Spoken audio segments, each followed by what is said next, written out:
Let's start with the asset turnover and property, plant, and equipment turnover ratios. You'll see that both ratios start with revenues as the numerator. The asset turnover ratio divides revenues by total assets, while the property, plant, and equipment, or PP&E turnover ratio divides revenues by simply property, plant, and equipment.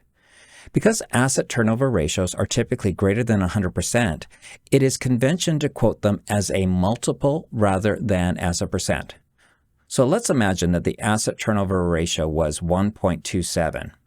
We would say the ratio is 1.27 times, typically marked by an X, rather than 127%. For these ratios, the larger the better. To make these ratios more understandable, it is often helpful to talk using currency language. So let me give you an example. Let's assume our asset turnover ratio is 1.27 times and our PP&E turnover ratio is 1.52 times. You can interpret this as for every dollar invested in assets, the business gets $1.27 of annual revenue. And for every dollar invested strictly in PP&E, the business gets $1.52 of annual revenue. I'm using the dollar because I'm based in North America, but the same applies if we're talking in pound sterling, the euro, the yen, and so on. For the remaining four ratios, you're going to see two versions of the ratio, a turnover version and a days version. Let's imagine we calculate a cash turnover ratio of 40 times. This means for every dollar we have in cash, we generate $40 of revenue. Another way to think of this is that our current cash balance turns over 40 times in a year. If you think of it this way, it will help you better understand the cash days ratio. Because if cash turns over 40 times in a year, and a year has 365 days, well, 365 divided by 40 gives us 9.125 days. In other words, our current cash turns over every 9.125 days. Now, another way to think about it is, let's imagine for some reason the business had no revenue for 9.125 days. The company's cash reserves would cover the business. Generally, a low number is better for cash days because this is cash sitting in the bank account, not being used to grow the business. That being said, cash days are also driven by industry factors. So, for example, seasonal businesses need to have larger cash reserves to cover them during their slow or low season. Likewise, tech startup companies typically need large cash reserves to carry them through until revenues really start to grow. We can now calculate the same two ratios for accounts receivable that we just calculated for cash. The accounts receivable turnover ratio again has revenues, but this time it's divided by accounts receivable rather than cash. So let's imagine we calculate an accounts receivable turnover ratio of, let's say, 12 times. So in other words, for every dollar in accounts receivable, we're generating $12 of revenue. But you can also read this ratio as accounts receivable turns over 12 times a year. This is a great bridge to the accounts receivable days ratio, because if accounts receivable turns over 12 times a year, well, 365 divided by 12 is just over 30 days. In other words, our customers are taking us approximately 30 days to pay us. Now, generally, the higher the turns or lower the days ratio, the better. All businesses want to get paid by customers as soon as they can. That being said, certain industries and sectors offer different standard credit terms. So, for example, a grocery store or supermarket doesn't let you walk out without paying for your groceries. As a result, we would expect to see low accounts receivable days, whereas another industry may offer standard credit terms of, let's say, 30 days to customers. We can now calculate the same two ratios for accounts receivable that we just calculated for cash. The accounts receivable turnover ratio again has revenues, but this time it's divided by accounts receivable rather than cash. So let's imagine we calculate an accounts receivable turnover ratio of, let's say, 12 times. So in other words, for every dollar in accounts receivable, we're generating $12 of revenue. But you can also read this ratio as accounts receivable turns over 12 times a year. This is a great bridge to the accounts receivable days ratio, because if accounts receivable turns over 12 times a year, Well, 365 divided by 12 is just over 30 days. In other words, our customers are taking us approximately 30 days to pay us. Now, generally, the higher the turns or lower the days ratio, the better. All businesses want to get paid by customers as soon as they can. That being said, certain industries and sectors offer different standard credit terms. So, for example, a grocery store or supermarket doesn't let you walk out without paying for your groceries. As a result, we would expect to see low accounts receivable days, whereas another industry may offer standard credit terms of, let's say, 30 days to customers. Now let's look at similar ratios, but this time for inventory. Now, recall that one of my big messages when it comes to effective ratio analysis is always compare apples with apples and oranges to oranges.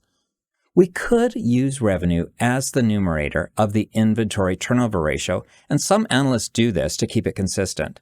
However, it's more precise to use cost of goods sold if that's available or disclosed on the income statement. Why, you may ask?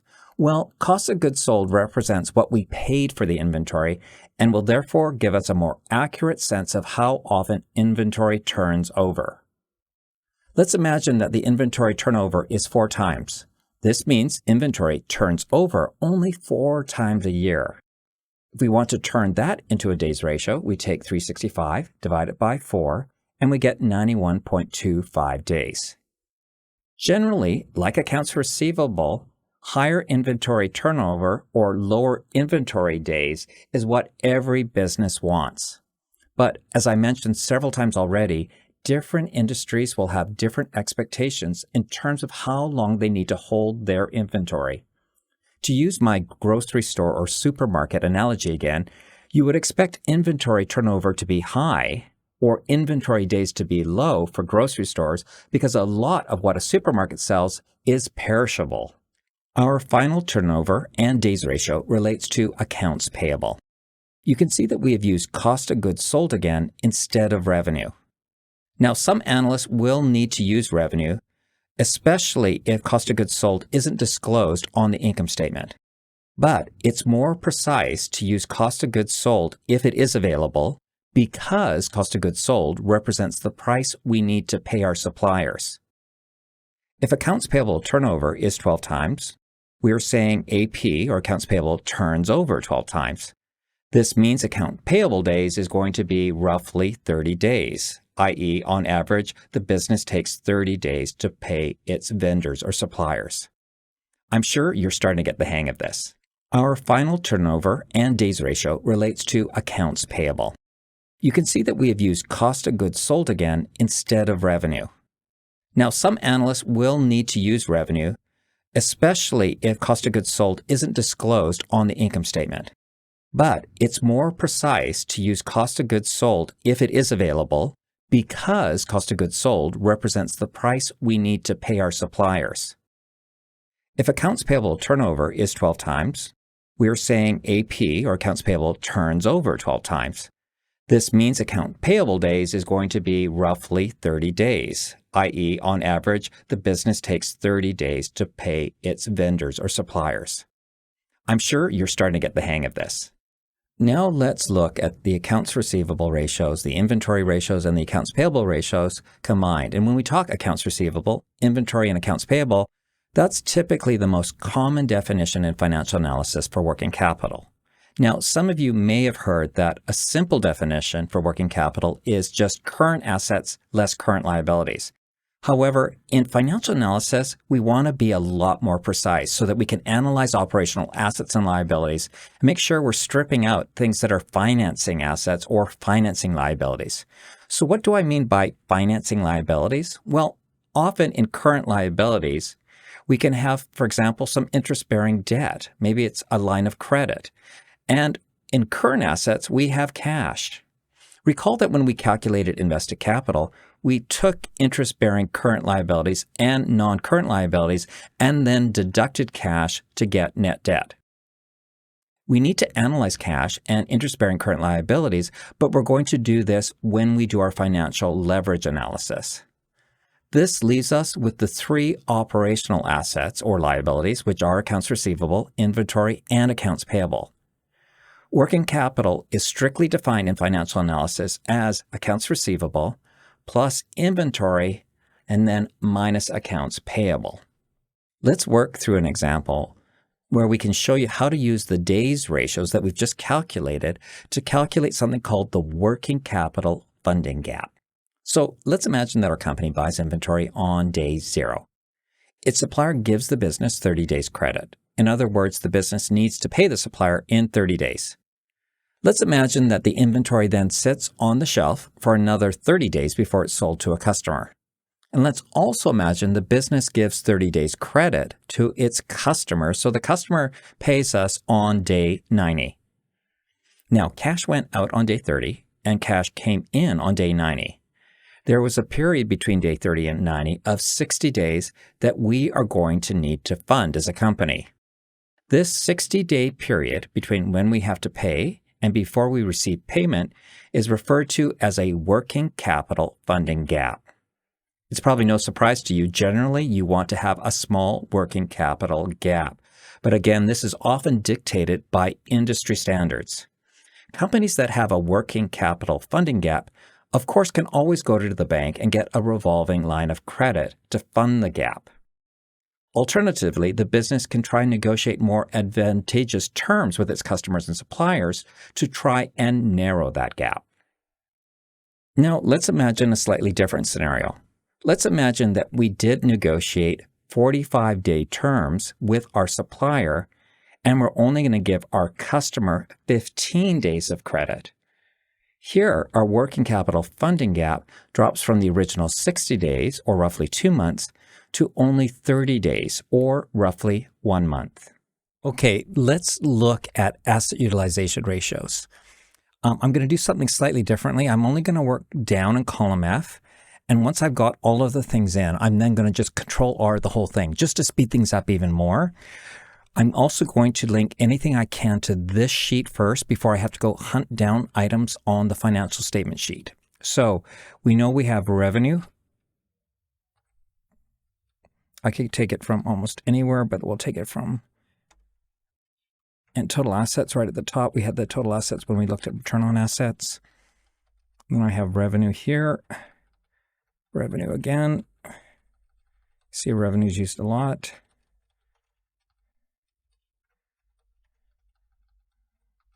I think that's it for revenue. Okay, and then we need to get all those other items from the financial statement. So now let's work our way down. We have PP&E, so most of this will be on the balance sheet except for COGS. So plus, Control page up. And we want property, plant, equipment, row 81. Then we have cash, Control page up. Whoops, sorry. Let me close that. My mouse is acting up. There we go. Okay, so let's try that one more time. It's plus Control page up. And we go to cash, 9135. That's cash times 365. We need accounts receivable, Control page up. And then accounts receivable times 365. Good. And then we have COGS. We put a minus sign because that's an expense. We have to go right to the top to row 9. And then we have inventory back on the balance sheet. That's row 78. Then we have inventory times 365. COGS right above. We need COGS again and COGS one more time. Then we need accounts payable, which is under current liabilities. There we are, row 89 times 365. Let's copy it across. And then one fell swoop, Control R. Our ratios are done. Now there's lots of ratios here. We are going to look at trends and benchmarking near the end of this course. So right now, I just want to look at one ratio in particular, and it's the days ratios and how to interpret them. So here we have days ratios for cash, and that's row 82, if you want to follow me. And what we're saying here is that if there was no revenue for this business, how long would the cash balance last and cover expenses? And you can see here it's roughly between 4.9 and 11.6 days. So not a lot of time. But this is a retailer that sells groceries and other household goods. And so we'd expect this business to have cash coming in every day. And so there will be different benchmarks depending on the industry you're in. Next, we have accounts receivable days. So on average, customers take 4 or 5 days to pay. Now, whenever you see a ratio that low, it really is telling you that this business is a cash business. People pay in cash, and there's a few exceptions which are distorting the number. So maybe there's a few type of customers that do get credit, but the vast majority get no credit. Next, we have how long inventory stays on the shelf. You can see roughly anywhere between about 43 and 59 days. So we know the groceries are going to move really quickly because they're perishable, but there's a lot of household items and maybe clothes that are on the shelf for much longer because this is an average, remember. Next, we have our supplier days or accounts payable days. This is how long it takes to pay our suppliers and typically should represent the credit terms that suppliers give the retailer. So here it looks like suppliers are giving retailers about 60 days or 2 months to pay. Now let's look at the three together. So that's accounts receivable days plus inventory days minus accounts payable days to see if we have a funding gap. And you'll see that we have brackets representing negative numbers. Yes, you're saying the right thing. This is called negative working capital. We have no funding gap. In fact, we get our money from our customers before we have to pay our suppliers. So think about it this way. It takes roughly 5 days for customers to pay us, so we have the cash. Things sit on the shelf for around 50 days, but we don't have to pay our vendors until 60 plus days. So this is called negative working capital, and we don't need any funding. And we'd expect this of any retailer that is selling something like groceries, like household items, perishable items, and so on. Okay, now you know the drill. If you want extra practice, join me and go through mid-retailer. But if you're comfortable, skip mid-retailer and go and test yourself with small retailer. See you soon. Okay, let's try it again with mid-retailer, and I'm going to encourage you to see if you can speed it up. We're trying to build our model so there's limited to no error or little chance of an error, and we want to build this as quickly as we can. Recall, first step is always try to link something to the sheet instead of to another sheet so that we can verify that the number is correct. So I'm going to go up to gross margin the first time we introduce revenue, select that, and we also have total assets, which is near the top in the return on assets ratio. 33024. I'm going to work down rather than across because then I can do Control R, fill right just once. I'm going to link everything that I already have on the sheet, which is primarily revenue. We don't have any of these balance sheet items. So we'll primarily have to go to the balance sheet when we link. Okay, and then we have all those things we don't have here on the sheet. Next, we go slowly and make sure we pick the right number from the financial statement worksheet. So property, plant, equipment, control page up. Let's go slightly higher, and row 81 is our property, plant, and equipment. Control page up, just a bit above that, and row 76 is cash. We're going to go cash times 365. Our accounts receivable is just below cash. Whoops, wrong way. Control page up. It's row 77. Accounts receivable times 365.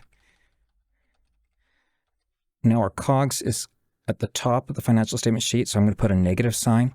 Control page up. Whoops, sorry.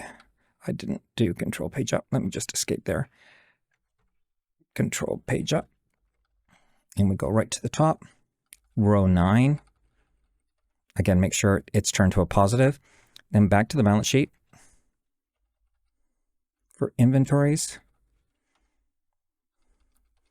inventory times 365. We have COGS already. We need COGS a couple more times. Let me capture that. COGS and COGS. And then accounts payable is under current liabilities on the balance sheet. Row 89. times 365. Then we're going to copy it across.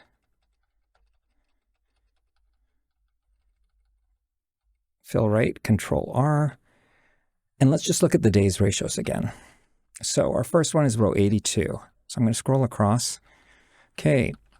Here, let's compare mid-retailer to big retailer. Recall that big retailer only had about 6 to 11 days of cash. This retailer has a larger chunk of cash set aside, so it can stay afloat if revenues didn't come in for roughly 20 days. It looks, again, like a cash business. Again, that number is never going to be perfectly zero, but the fact that it's so low tells us maybe a few customers get credit, but the vast majority do not. The inventory, although these retailers are similar, looks slightly different because this inventory moves a lot quicker. Instead of 48 to 50 days, we're talking 30 days or a month. And credit terms look similar. It generally pays roughly between 50 and 63 days. And you can see, no surprise therefore, we have the same situation. We have no funding gap. We have something called negative working capital. Okay, now you have a go with small retailer. Bye for now.